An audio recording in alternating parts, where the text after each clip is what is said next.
Hey everyone. I'm doing a two for one today because I was actually going to try to combine the New York City outside dining debacle along with I was going to try to compile or put that one together with the New York City housing issues that are going on right now, and ultimately get to Momdani's plan that is targeted at landlords. But there's a lot to talk about on both of them, so I figured, shoot, I'll just split it up into two videos.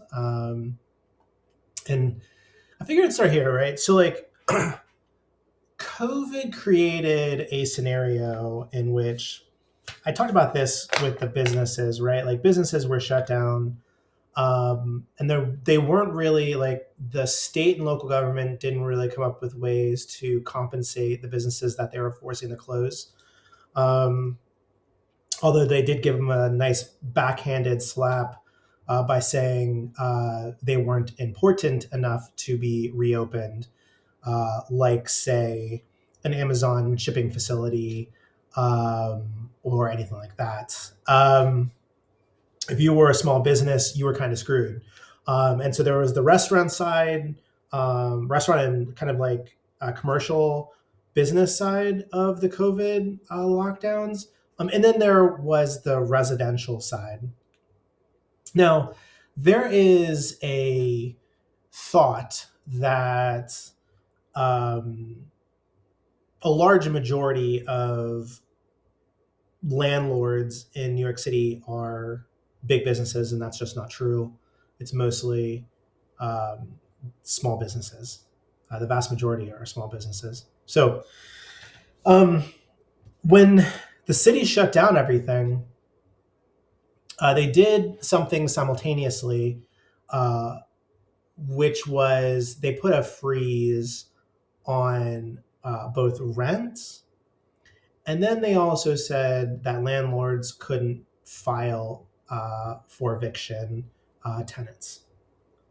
And so what this did is it doubly screwed the landlords. So the landlords have like their bills, just like the commercial businesses I was talking about before in my other video. They still had all of their stuff to pay for, right? Like the state wasn't saying, "Oh, you don't have to pay your property taxes." In New York City, many people don't know this, but heat and hot water are supposed to be included or are included in your in whatever place you rent. So heat and hot water are included. Those costs are paid for by the landlord. So in older buildings, well, in any of the buildings, you have essentially the hot water system, and then the water that is actually being consumed by that, the landlords have to pay for. And in most buildings, like you don't get charged water usage, so all of that is picked up by the landlord. And don't get me wrong, over COVID, a lot of those apartments sat empty because people left the city to go to places like Miami or work abroad in other countries, or go back home to live with their parents for a while. They just left the city. I mean, my building was a 26 unit building. It was a 6-story walk up in the Upper East Side, at the end of Upper East Side on 96th Street and Park Avenue. Um, and all but 5 of the units were empty, which was great for me because there was only one bathroom and there was 3 of us living in a 2-bedroom, my girlfriend, myself, and my roommate. So we were able to walk across the hall or walk next door to use the bathroom there, which was kind of great. I probably shouldn't say that, but it was kind of nice. We never had issues where there was multiple people using the bathroom, or multiple people that wanted to use the bathroom that couldn't, which is kind of nice. But at any rate, there was a lot of vacancies across the city. And so the utilization, so maintenance went down, obviously, with nobody being in the buildings. And on the other side, you had the utilities costs dropping dramatically. But the property taxes didn't go away. and so landlords still had to pay that. If they had a mortgage, they still had to pay their mortgage, and so they had no money coming in from rent essentially, and then they were still forced to pay for all these other expenses. Now, the CARES Act rolled out by the federal government provided some relief there, especially for mortgages, but it didn't provide relief as in the sense of like, oh, we're going to give you money. No, it just deferred the payments for the mortgage that these small businesses had on these properties. And so what you had was billions of dollars in uncollected rent, right? And that's billions of dollars that goes to the landlords that allows them to maintain the buildings in which the people are living in. You saw this as well across NYCHA. And so NYCHA became very difficult. It's already near impossible to evict somebody out of once they get into NYCHA housing. You can get a job and price yourself out of NYCHA housing, which is why there's an incentive to not make a lot of money, so you get the lower cost housing, which has its whole set of issues.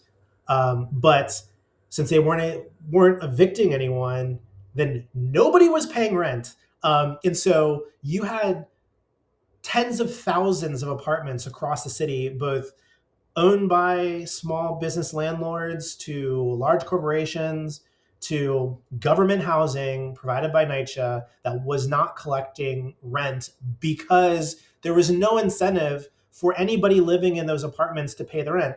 I still paid my rent.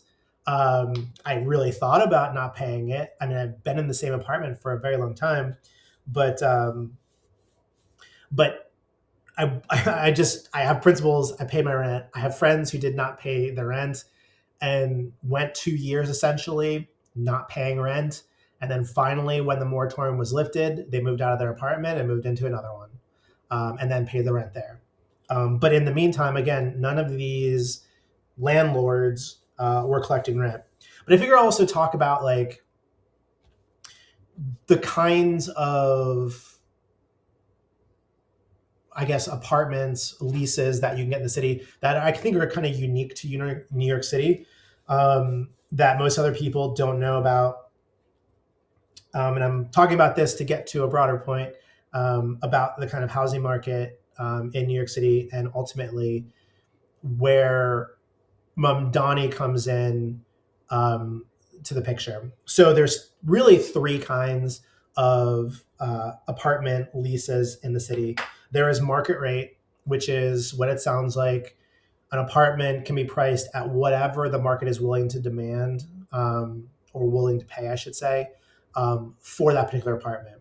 And so all the new apartments that are coming into the city, so all of the high-rise condos that are going in, and many of the buildings that were built from like the 90s on, kind of like have this market rate, which is what everybody else is used to. If you're anywhere else in the country, the price that's set for the apartment or the townhouse or the single family home that you want to rent is based on the going rate of others similar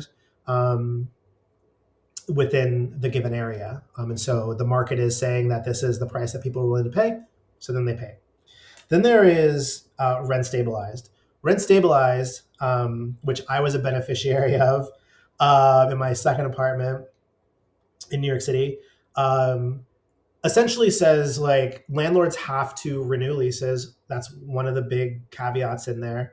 In market rate, they do not have to do that, but in rent stabilized apartments, they do. So you can continuously pay your year over year. Just you get your lease renewal. You choose whether or not you want to renew it, and then you kind of move on. Most everybody that's in a rent stabilized apartment renews their lease because of this reason.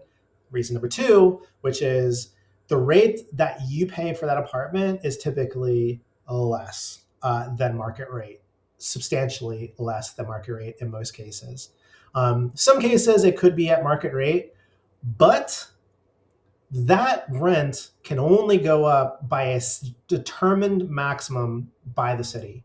And so that rate was set at zero increase over COVID. And then there's been kind of rent holds that have happened even throughout my time in New York City, where rents were capped. They couldn't, for the release renewals, they could not go any higher. This was all for all leases across the city. But then once those were rolled back, rent stabilization is like basically 1 to 2% annually on average. They did do an adjustment up to 5% just before I left New York City. So of course my landlord's going to try to raise it up to the max. I'm a good tenant. I pay, and I'm paying well below market rate. So just to give you an example, so my apartment in New York City, again, Upper East Side, 96 in Park Avenue. It was a 6-story. I have a 6-story walk up, which a lot of people can't do the stairs. Whatever. My rent when I moved into that 2-bedroom apartment was like 750 square feet, somewhere around there, 750 square feet. It wasn't, bedrooms were very small. Living space was actually pretty good. The kitchen was a decent size and the bathroom was a decent size. But when I moved in, my rent was, I believe when I moved in, it was $1850. So $1850 for a 2-bedroom on the Upper East Side is well below market rate. Other apartments within the area, other similar size apartments, as far as 2 bedrooms in the Upper East Side, were going anywhere from, at that time, and this is in 2008. It was in 2008, 2009 when I moved into that rent stabilized apartment. Other apartments were going for 2,500 to 3,200.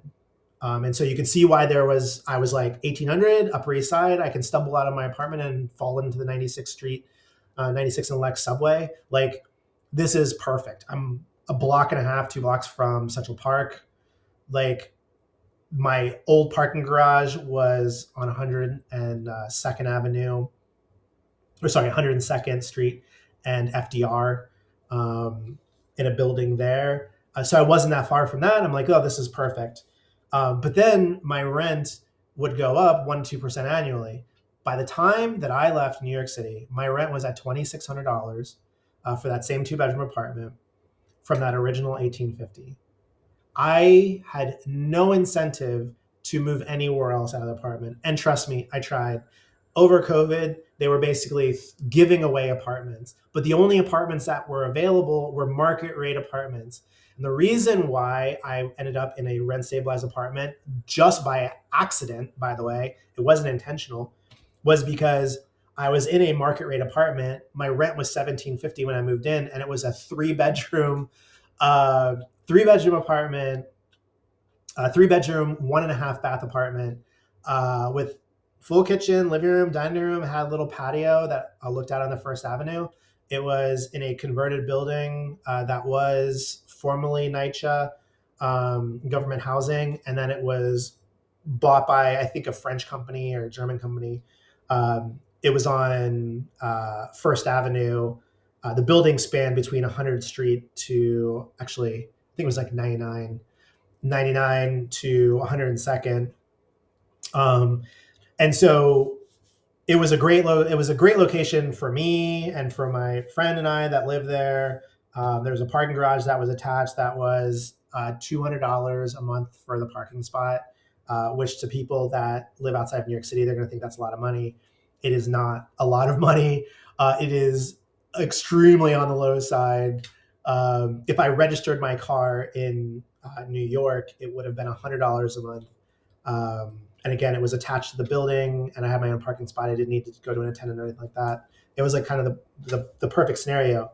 But again, $1,750 when I moved in, and when I went to when the year came up, the lease renewal hit. It was $2,300,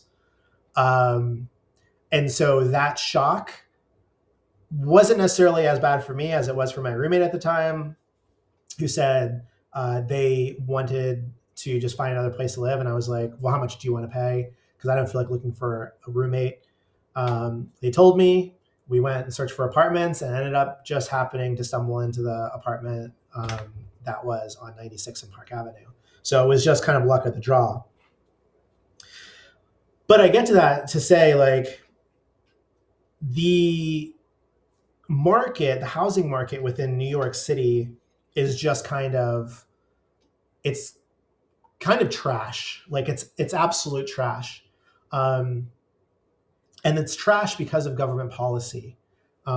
If it wasn't for government policy, and again, I look at how this policy gets created. Like, so I look at rent stabilized and then rent controlled is, by the way, so there's market rate, rent stabilized, and then rent controlled, which is an expansion kind of on rent stabilization, saying like, oh, the government actually determines how much this particular apartment runs for, and essentially that apartment is handed down to family members. So there's people in New York City that even within my building, my old building, uh, that I saw one of their leases was paying like $450 a month for the same apartment that I was in. And that was a rent controlled apartment within the building. And there were multiple rent controlled apartments in the building. But when I moved in, and you can tell by the doors, by the way, so they had these old wooden doors that hadn't been touched. The inside of the apartments were basically original from God knows how long. One of my neighbors, the guy who was still there when I left, had been there for his entire life. His mother had the apartment originally. This guy was like in his 70s, retired correctional officer. Um, and so his mother died. He took over the apartment. I'm pretty sure maybe before his mother passed away, maybe his grandparents might have had it and then passed it down to his mother, pass it down to him. At any rate, that $450 was probably like $75 in the 80s for that same apartment. Um, and so to get back to the housing kind of situation in New York City is trash. It's that government policy that creates this secondary market of houses, which robs the supply of housing in New York City of being market rate. So you have all these new ones coming on that can be, that are ever increasing in price because there are fewer of those. And then there are people that are willing to pay it. So you find this in New York City that there's one bedrooms converted to two, one bedrooms converted to three, two bedrooms converted to three or four. There's a lot of situations where you go to people's apartments and there's no windows in the living room because they put up faux walls to create other bedrooms. All of that to drive down the overall price of that of the rent. Um, and so like I enjoyed the rent stabilization, and I am a good example of why it doesn't work. Um, I could have moved out of my apartment at any point in time, but the reason why I stayed there was because I was paying below market rate. That's it. So you have rent controlled apartments, you have rent stabilized apartments. All of those combined are coming out of the market, and then you have a very limited supply of new houses or new apartments coming onto the market, which is just creating this false kind of market, which is driving up prices. Now, if you were to flood the market with available housing, then places start to compete, right? They start to compete both on price. So based on your location, where your apartment is, like you might be able to only demand a certain amount of rent because people are willing to pay that rent to live in that part of town. And so as you get further downtown, obviously you probably see the rents increasing or rents increasing around kind of more bustling areas. So like the East Village or the Lower East Side or the West Village or, Soho or, West, like all of these places, like as you get outside of those areas, the rent typically drops, but it would probably be more of a dramatic drop. You'd also have stabilization of prices by adding in these additional units. But the fascinating thing, right, is a lot of people, and I'm reading off this JP Morgan Chase assessment that was done in 2021 of landlords. And again, to the point, most of these are small businesses. And so, like, if you're looking at this, you're looking at basically from 1 to 2 units to 10 to 19 are they're all small businesses. And you might go, oh, 10 to 19 units, like that's definitely a company. Well, you have to look at it from the perspective of like you buy a building, like people bought buildings in like the 70s and 80s for next to nothing. And now those buildings are worth a lot of money. They weren't them. They've just been maintaining them in the family. And so even up to 20 to 49, because my building was 26 units, and that was it was a small business landlord. I knew the guy Jerry. He was Irish, originally an Irish immigrant. Anyways, I saved up a ton of money to be able to buy this building that I was in, and then bought one other one over time. And again, my unit was 26. So you could even look at it from 1 to 2 units to 20 to 49. Those are all small businesses. When you start getting up in the 50 plus units, you're talking about much larger buildings, and all the new buildings that have hundreds of units in them. Normandy Court, also referred to as Dormandy Court in the Upper East Side, is a good example of that, where it's a company owns that building. There are thousands of units within that building. It's a massive complex. But again, I want to get to the Momdani piece, which is cracking down on bad landlords. So you have all of this stuff that kind of happened. So you had COVID, all the landlords got screwed, yet everybody was out protesting against landlords, talking about how bad their living situations were and whatnot. Well, you have to look at it from the perspective of the landlord. If you're not making any money on the units that you have there, and you're capped on rent, and you have units that essentially need to be like updated or renovated, but you can only get X number of dollars for those units after you renovate them. Well, you just don't renovate them, because if you renovate them, you're going to lose a ton of money. You won't be able to recoup through the rents, in which are being either rent stabilized or in some cases rent controlled, but more so rent stabilized. And so if they can't fix those units, then, and it doesn't make financial sense, then they're going to be looking at other units and doing minimal stuff. If you're already in a unit, they are way less likely to renovate it. There was almost no circumstance where they'll renovate a unit while you're in it. They wait till you're out, they renovate the unit, they want to demand more rent for that unit, and so on and so forth. And so what you end up having is a weird scenario where landlords have assets in which they can make money on, but they can't make money on them because the government policy that has been pushed out makes it cost prohibitive for them to do so. And so they have units that sit empty, because otherwise it would cost them more than they would recoup in rent to renovate those units.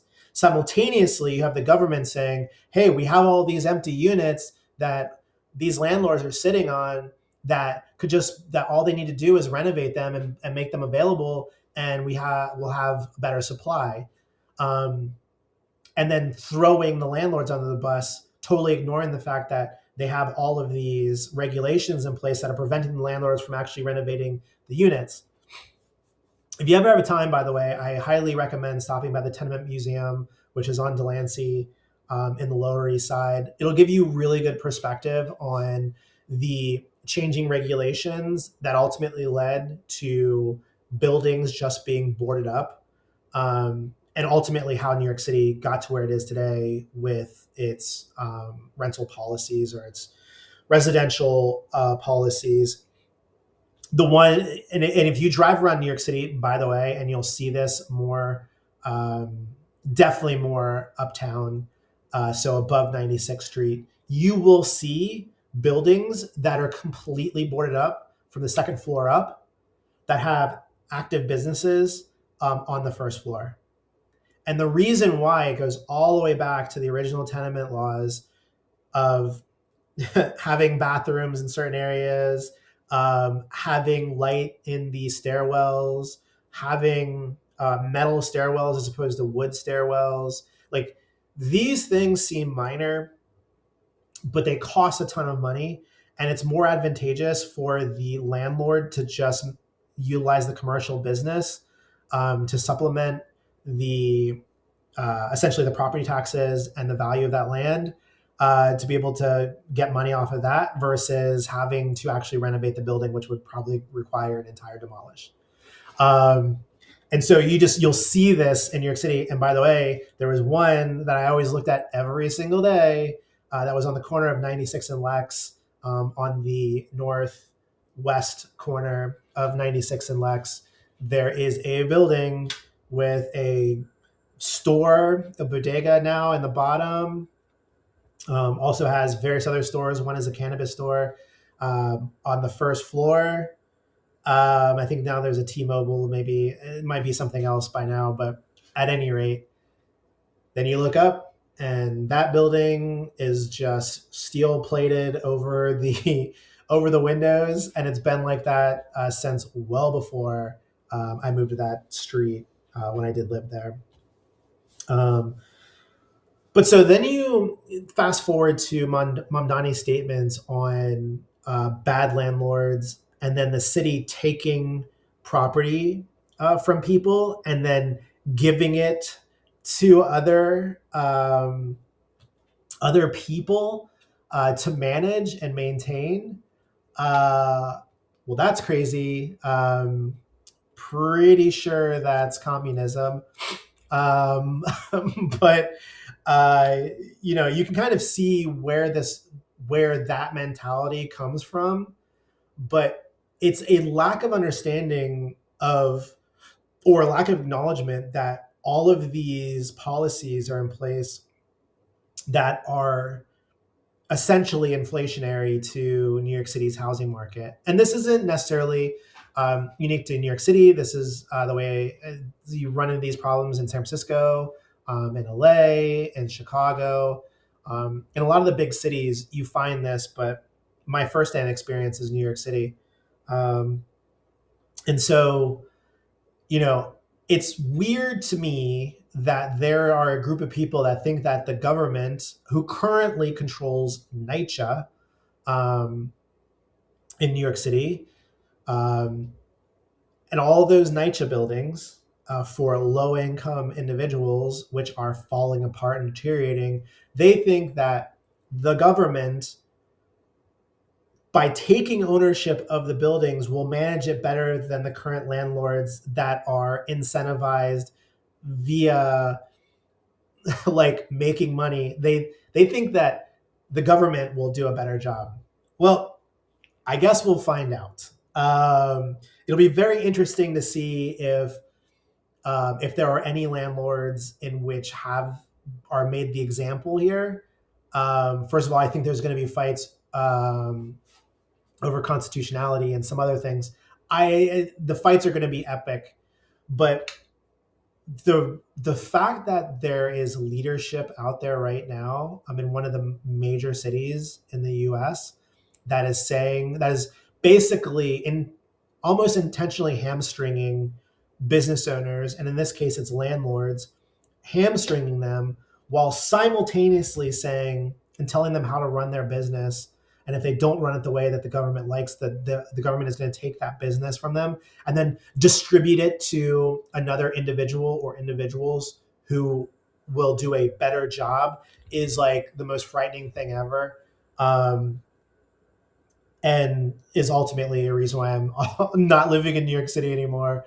But it's crazy to think that this is a mentality that is shared by a large group of people.